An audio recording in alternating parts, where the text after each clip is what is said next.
Yeah, so last time we talked about sex magic, and specifically we were doing a spiritual union, trying to manifest a deeper spiritual union.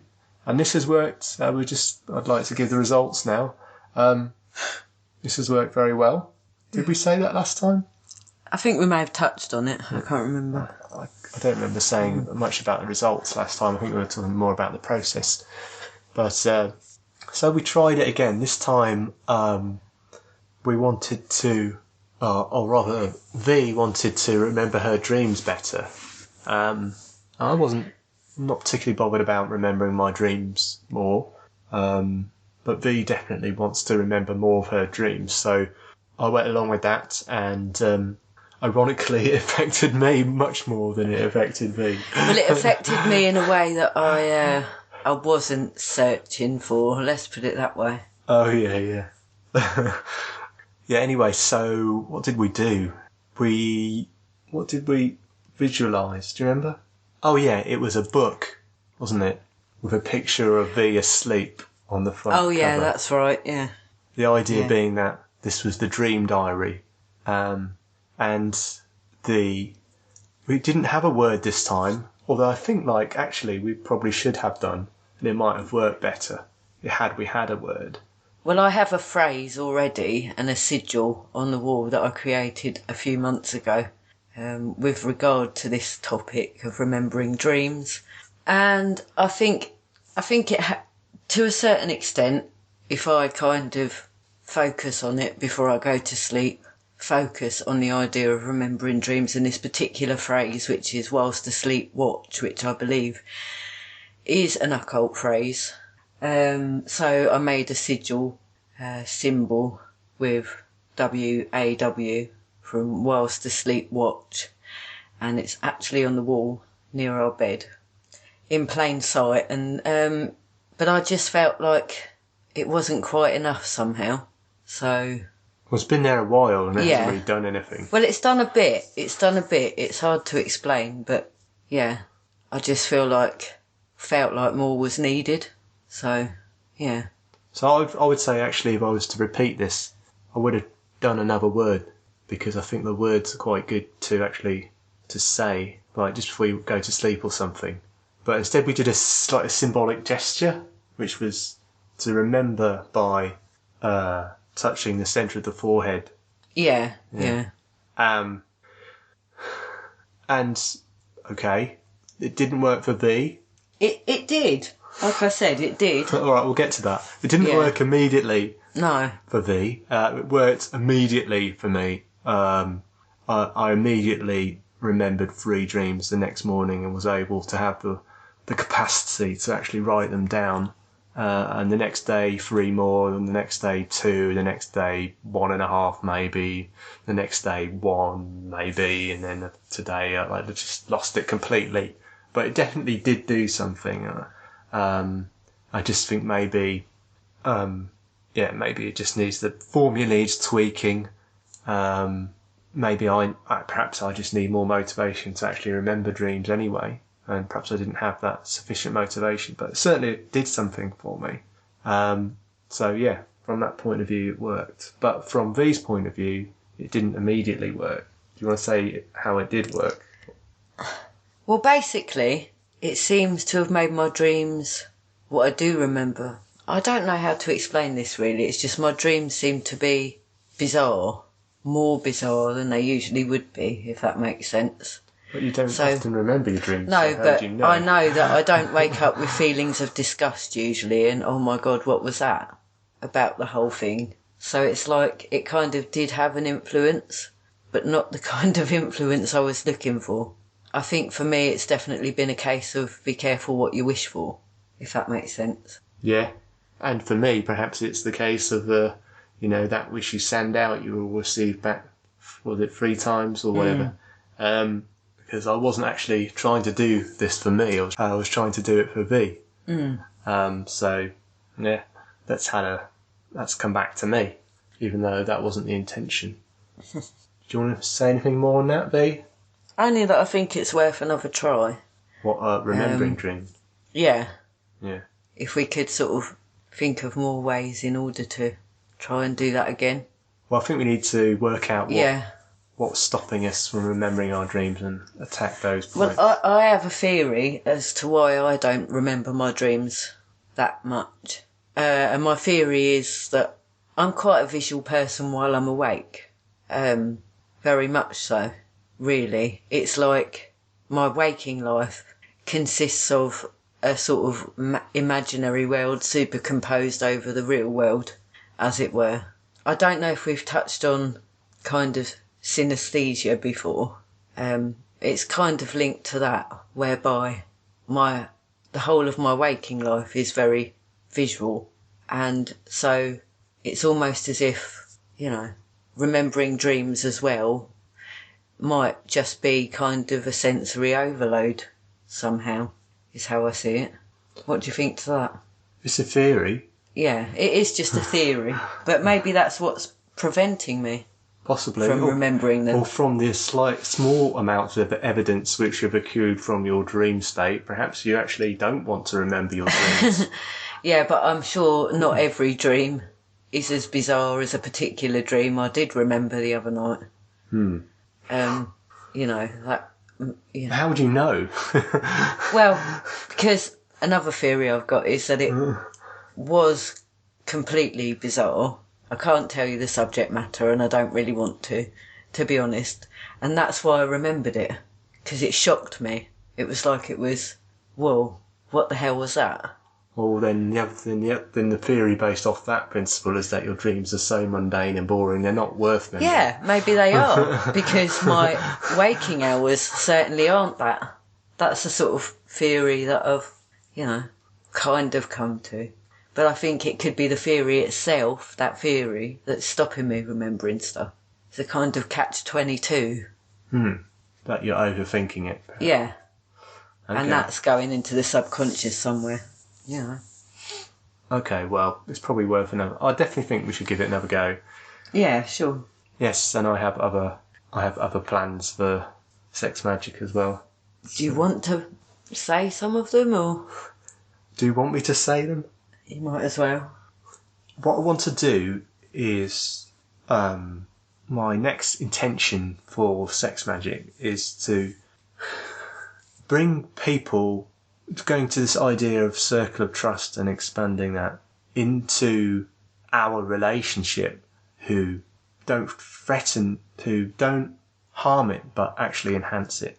So this could be on a philosophical, intellectual kind of level. It could be on a spiritual level, yeah. Or it could be on physical level. And that's kind of what I want to manifest. And it's sort of manifesting already, in the sense that, with these Facebook friends, I could, in theory, share them. And I don't think that would be an issue. And it might be positive, in fact. What do you think, Lee? Well, I'm fine with the kind of, the academic kind of intellectual part, and I'm fine with the spiritual part. Obviously, I'm all for that. Spiritual connection is definitely what I would like more of. I'd like to see more of that, full stop, in the world. Physical connection, I'm working on it. I'm not sure. There's a lot of things that I need to be sure of first. I don't think you can separate the... I'm definitely not really opposed to it. I'm just approaching it with a lot of caution at the moment, mostly because I'm not sure about my own reactions on such things, having never tried anything like that before. So, yeah, I mean, in theory, yes. So I feel okay, really, with it, yeah. I don't feel threatened by anything, as long as it's approached with a lot of care. Well, this is what I think. I want to stay open. Let's put it that way. I want to explore, and it is about exploration for me. The whole of life is, so. It has to be enhancing our relationship, I would say. Because I do value not harming it. I do value it. Those are the two criteria, I would say. Enhance and not harm. Yeah. Which effectively are the same criteria. For me, it would be about kind of growth. Yeah. And personal development, human development, full stop. Being, even being able to share what we learn with other people. doing things like this, really. And just being able to let down all the barriers. Yeah, all the barriers. social barriers and all the cultural barriers, and that's definitely what I'm about, because I think, things aren't going to move forward unless people actually make it move forward and explore things and do things differently. It's all values that I have, and all of those 3 things that Em just said are part and parcel of that, I guess. Some I'm more comfortable with than others. So, it's a journey. Yeah. And one I'm happy to look at, one I'm happy to explore, go on, as it were. Yeah. But within my own comfort and awareness, really. Yeah. Enhance. Yeah. So, yeah, I mean, I did think I wasn't going to talk about that, but looks like we have. Sorry, it's a bit chaotic tonight for me. It's all right. It's Em that edits it. Oh, well, I'm never going to edit this in a decent way. It's just going to be a complete mess, I think. But... Yeah, we have waffled a bit more than we normally would, I guess. Yeah. Maybe that's just the mood of things tonight.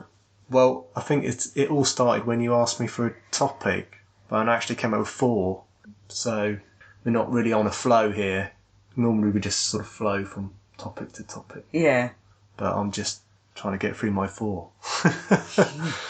This is why I don't like topics so much. No, I'll learn the lesson for next time. I'll just choose one. Yeah? Alright. What else? Do you want to say something, Vic? Carry on. Okay. Actually, this does relate a little bit to what I was about to say about sex magic and what I wanted to do. Because I've been bitching a bit about Facebook and how just this load of rubbish comes up on my newsfeed from people that I don't even talk to. This is a conversation we had with a third-party person, i.e. Em's mum. Yeah. The other day when she came to see us, and we got onto the subject of Facebook. And I think we're all having a bit of a bitch about it, to be honest. And Em has taken it upon himself to do a bit of rearranging of his Facebook profile. Well, yeah, I mean, I haven't really rearranged it. I just decided to approach Facebook differently. So the way I've been approaching Facebook is just a way of, like, Friends You Reunited, +++. Yeah. Or not reunited in most cases. At all, just sort of snooping on each other. And then practically ignoring each other all the rest of the time. But, I decided to, instead of having this approach to Facebook, I decided to join Facebook groups and then befriend people off those groups instead. So basically the idea is to have friends that I actually have something in common with and who I want to talk to, rather than friends that I don't really want to talk to. And to me, it doesn't matter where they are in the world, so, chances are I can find someone who I can identify with on a planet of 7 billion people. You see, I actually started doing this a little bit a long time ago now on Facebook. Not so much to make friends, but just to find things of interest. So I have quite a few groups on my, that I've liked or joined now. Some of which I've come off again because I thought they were bollocks, but a few that, are quite inspirational up there. So, but Emma's taken it a step further, whereby he's actually doing it to make contact with people, like-minded people, I guess. So. Yeah, and so I've done this. So, I think I've got now about 5 more Facebook friends, a couple of which are promising, and one of which I've had quite a lot, extensive communication with. So this goes back to what we were talking about last time in terms of possibility of extending circle of trust, circle of thingy. Because, as I said, with this channel, this Facebook channel, this YouTube channel is completely anonymous and no one knows who we are. But is it possible that we can say who we are to people who we just don't know, really? When I say don't know, I mean people around the world that we don't come into contact with, but we only know through Facebook, and we have a lot in common with them because we like similar things. Do you see my point? So can we come out to those people? Part of me just wants to go, well, I mean, obviously that's all right, yeah, I think that's fine. I don't have a problem with that. It's strange how strangers, it's not so bad, even if they did know us, really, or, people that aren't in our, immediate vicinity, family, close relationships. They're the most troubling ones, for some strange reason. And it's a bit of a conundrum to me, because they're the people that are supposed to know you the best, and the ones that you would think would be as accepting of you as possible in all your technicolor. So what is the fear there? It's very strange. But I can't imagine, say, my mum listening to some of the stuff that we've talked about, or, my brother-in-law, or, it would be quite nerve-wracking, that. But obviously, if you're talking about just like-minded people from around the world, it's less threatening. It is less threatening somehow, which is just strange to me. I have thought about this. It's like we're okay to be ourselves with people that we've never met in the flesh, but people who are closest to us in life, other than each other, yeah, it seems to be a bit of a problem. Yeah, does seem strange to me, that one. I don't know, perhaps it's that people that we know expect us to be a certain way, and so that's how we appear to them. And then, or we might choose to appear to them in that Yeah. way because we think that if we overstep something, their boundary, then it's going to upset the relationship somehow. I think that's what it boils down to. It's almost a kind of relationship preservation. But my argument to that is if you can't be yourself in front of those people, then why do you need that relationship? Yeah, I suppose the nice thing about starting a new relationship is that you can define it more akin to who you are as long as you are open from the start. Not who you're expected to be. Yes, or rather who you have been. Yeah. Probably a bit of all of the above. It's interesting, my brother was talking to me today about the fact that his kung fu school isn't doing very well, and we were talking about the fact maybe it was due to the way he was changing things within it. And it's almost like the people that started doing kung fu with him sort of had an expectation based off their initial contact, and as he progressed and changed and did things differently, their interests perhaps went away because of that. Because of, perhaps we expect certain things from our relationships, and if they're not there, then perhaps that takes away the basis of the relationship. That's how it feels to me, sure. Yeah, I think that's probably quite accurate, which is also very sad. But maybe if you see a relationship in terms of something functional that it's giving to you, what am I getting out of this relationship? If the thing you're getting out there of a relationship disappears, then why have the relationship? I mean, just from a cold-hearted point of view, you could say that, couldn't you? Yeah, but I've heard this kind of terminology in sort of more New Age hippie circles as well, whereby someone would say something like, so I've learnt all this new stuff and I feel like I'm more awakened for whatever reason in this particular area. And it's almost as if it's almost as if the relationships change because of that. I somehow don't need it anymore. But it does sound cold and it sounds a bit selfish. Well, maybe relationships are selfish, but we just don't acknowledge it enough. Maybe. Yeah, so, yeah, I agree. Certainly maybe the ones that we choose are selfish. Because I suppose you could say I've got some friends who I feel like I should keep up with, but I don't keep up with. I've got lots of them. Because really, there's nothing drawing me to them in the sense that I don't feel like I'm going to get anything out of interacting with them, and it's just by virtue of loyalty that I might choose to do that. Or maybe it's like the way no one came to my 40th birthday party because I wasn't doing anything special for them. There was nothing in it for them. I don't know. Is it? Yeah, possibly.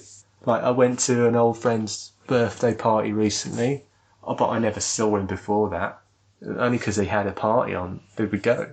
I mean, that sort of sounds really selfish. So if this person would have said to you, I'm just going to go and sit somewhere, come and find me. Like I did on my 40th. Yeah.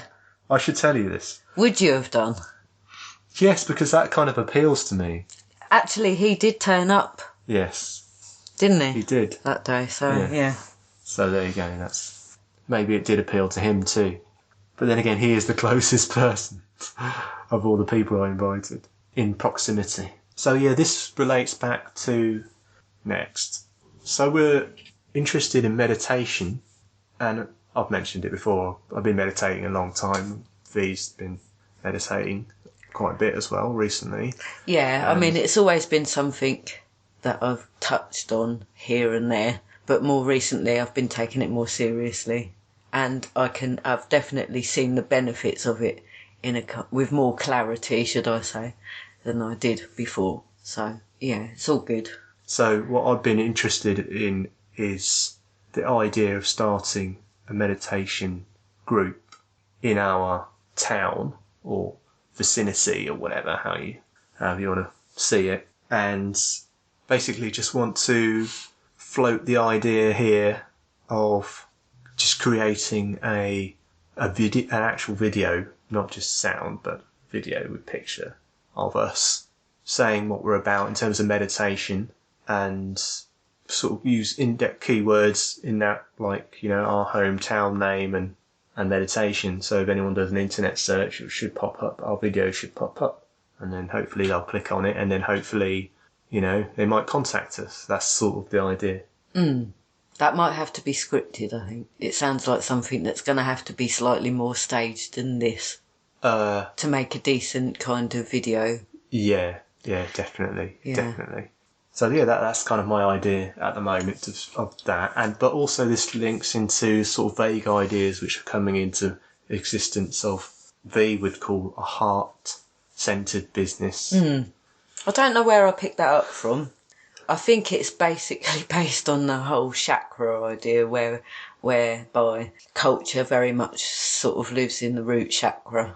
So it's bringing it back up to the heart-centered, meaning good for all involved, beneficial on lots of levels, just done with the right intention, a lot of love, if that makes sense. I know what I mean by saying that, and I think Em has a little bit of an idea, but... Well, it seems to be materialising for me slowly, but the idea is coming into my mind that I'd like to be teaching meditation or promoting meditation in some form. This meditation group is just an experiment, really. Yeah, I think we can put together the idea of I was talking to this about this with my brother. The concept that you can have a business. Having a business allows you to have a thing which you can attach like various different things to. It can be like a many-stringed bow, if you know what I mean, and you can have different products, as it were, within your business. One of your products might be, meditation group, and one of your products might be, it's like a specialist form of meditation class. One of your products might be like reselling crystals or whatever. It doesn't really have to sort of limit it particularly. It's just float loads of different ideas into it. You get different things become different products. So that's the idea of it. And one of the things that appeals to me about this is not just that it's business and it's money, because I don't think really is that much money in it, but the appeal to me is that, gosh, I've lost the plot now. You're going to say what you were going to say. For me, it's not necessarily about how much money it makes. That's one of the reasons why I call it a heart-centered business. Because the main motivation, money in our culture is necessary and we need a certain amount of it to survive, fact. Or should I say, survive to a certain standard. Given the fact that we have children as well, this is obviously fairly important. But the reason I call it heart-centered business is because my main interest is to be able to help people and connect with people and make their lives better. And mine, because I would enjoy it. So it's more about doing something you enjoy and giving in a way that you want. And if you happen to make a bit of money off of that, then great. But, it's a bit iffy. I've watched videos on YouTube about I mean, people talking about making money off of this kind of holistic approach to things and whether or not it's actually ethical. So you have quite a lot to think about when it comes to that, I guess. Yeah, so what were you saying? It's really hard to say what I was going to say. Let me just think for a second. Oh, yeah, okay. If you look at cults and churches and movements and things, they're defined very much by their ideology. But in reality, these things are in fact businesses, if you're honest. Yeah. If we're really honest. Especially all the main religions, with really none just a exempt business. from that. It's a business. Yeah. And I think it would be better to acknowledge the business aspect fully than it is to pretend that the ideology is, the ideology, because they're all saying that, selling themselves as the ideology, aren't they? Yeah. Right. Yeah. It'd be better just to say we just provide a service. Our service is spiritual teachings. Either you buy them from us, or you buy them from somewhere else, or you make them up yourself. Mm-hmm. We don't care. That's it. We're just a business, and that's how we make our money. I do care, though. By selling spiritual teachings. No, I do care, though. That's why I feel like honesty is definitely the best policy with this. Yeah, but they think they're being honest. Really? Look, the whole purpose, you can't say that anything's true and false in spirituality. If it like you say, if it resonates with you, then it's true for you. Mm-hmm. Right? So therefore, some people will want to go to church. Yeah. Oh, yeah. Some people will want to be Scientologists. Some people will want to, I don't know, do whatever. I can't think of anything else, but, I'm sure there's lots of examples. Join a satanic cult. Yeah, exactly. This is my point. This is our right to be able to consume whatever spirituality we want to consume. Yeah, but so we live in a culture which is run by money, fact, and we also have children, and those children need to be provided for within this culture that we're in. And I do have some quite big issues with asking for money at all for what may be called spiritual service of some sort. And I have watched quite a number of videos on this very subject where people try to reason it out and rationalise it. I think honesty is definitely the best policy, as long as we are completely honest about that and we don't charge extortionate rates, because, how much money does any of us really need? We need enough to provide food for our family and people won't pay extortionate rates. No. And so they shouldn't. And this is one thing I am against, because there are groups and businesses around in various places that do charge a heck of a lot of money for stuff like this. The sort of spiritual stuff. And it just does not bode well with me. So it is a difficult one, I think. Yes, so the morality of making money from spiritual teaching, I think, to me, unfolds thusly. If someone comes to you looking for tuition, teaching, learning of some form, you charge. If someone comes to you wanting to collaborate with you to develop both of you together, you don't charge. So in essence, if you're learning by being a teacher and you're charging for it, I think that's not good. If you're learning by being a teacher and you're not charging for it, then that's fine. If you are teaching but not in the process of learning by the fact you're being a teacher, i.e. you're teaching a set-pieced thing, a set of things that is predefined, so it's not open to development, and you're charging for it, I think that's fine. It's just how you want to get a set of ideas that are laid out into the brain of another person. That's going to take time. Time is money, therefore you can charge. They want that set of ideas in their brain. There's different ways you can go about doing that, but in essence... Because I came across a business, sorry to butt in, but I came across a business lately, and I'm not sure what it was, but it was definitely of a spiritual nature, whereby paying wasn't essential, which meant that anyone could go to this, whatever it was they were doing.